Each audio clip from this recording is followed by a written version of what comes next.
সারা পশ্চিমবঙ্গ জুড়ে স্বনির্ভর গোষ্ঠী মহিলা দল গড়ে উঠেছে।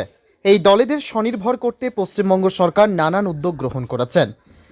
জেলা স্তর থেকে ব্লক এবং গ্রাম পঞ্চায়েত স্তরে স্বনির্ভর গোষ্ঠীর পরিচালনার পাশাপাশি মহিলাদের স্বনির্ভর করতে গ্রাম পঞ্চায়েত স্তরে মহিলা সংঘ গঠন করা হয়েছে। আর সেই মতো ক্রান্তি ব্লকের রাজাডাঙ্গা গ্রাম পঞ্চায়েত এলাকার রাজাডাঙ্গা ধ্রুবতারা মহিলা বহুমুখী প্রাথমিক সংঘ সমবায় সমিতি লিমিটেডের বার্ষিক সাধারণ সভা গ্রাম পঞ্চায়েত কার্যালয়ের প্রাঙ্গণে অনুষ্ঠিত হলো। এই সমবায় সমিতির অধীনে 662টি স্বনির্ভর গোষ্ঠীর দল রয়েছে বলে জানা গেছে।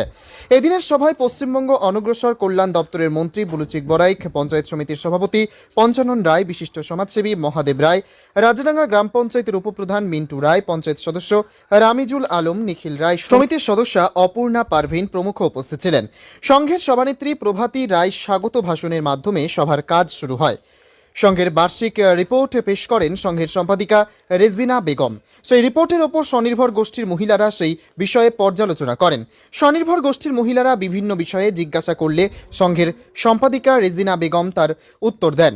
মন্ত্রী বুলুচিক বরাইক জানালেন, সারা পশ্চিমবঙ্গ মহিলাদের স্বনির্ভর করতে পশ্চিমবঙ্গ সরকার বিশেষভাবে উদ্যোগ গ্রহণ করা হয়েছে।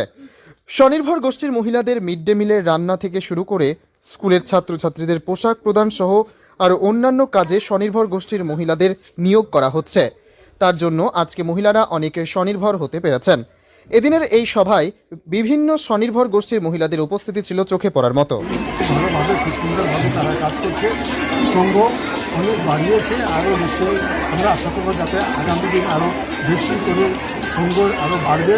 আর পশ্চিমবঙ্গ সরকার মাননীয় মুখ্যমন্ত্রী মমতা বন্দ্যোপাধ্যায় যে সংঘের জন্য যত সুযোগ সুবিধা করে দিয়েছে, তারা যাতে এই সুযোগটা পায় তার জন্য আজকে সংঘ